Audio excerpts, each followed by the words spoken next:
Hi ಎಲ್ಲರಿಗೂ. ಇವತ್ತು mango custard ಮಾಡೋಣ. ಇದಕ್ಕೆ ಮೊದಲಿಗೆ ಒಂದು ಅರ್ಧ ಲೀಟ್ರ್ ಹಾಲಿಗೆ ಒಂದು 50 ಗ್ರಾಮ್ ಸಕ್ಕರೆನ ಹಾಕಿ ಚೆನ್ನಾಗಿ ಕುದಿಸ್ಕೊಳ್ಳೋಣ.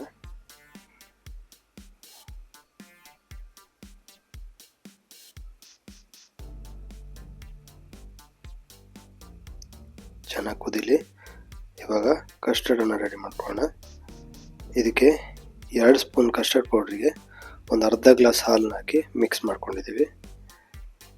ಇದನ್ನು ಇವಾಗ ಕುದೀತಾ ಇರೋ ಹಾಲಿಗೆ ಚೆನ್ನಾಗಿ ಮಿಕ್ಸ್ ಮಾಡಿಕೊಂಡ್ರೆ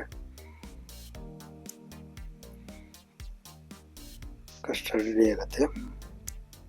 ಇದನ್ನು ಸ್ವಲ್ಪ ತಣಿಯಕ್ಕೆ ಬಿಟ್ಟು ಇವಾಗ ಕಟ್ ಮಾಡ್ಕೊಂಡಿರೋ ಮಾವಿನ ಹಣ್ಣಿಗೆ ಅದನ್ನ ಮಿಕ್ಸ್ ಮಾಡಿಕೊಂಡ್ರೆ ಮಾವಿನ ಹಣ್ಣಿನ ಕಸ್ಟರ್ಡ್ ರೆಡಿ. ಇದನ್ನ ಫ್ರಿಜ್ಜಲ್ಲಿಟ್ಟು ತಂಪಾದ್ಮೇಲೆ ತಿನ್ಬೋದು.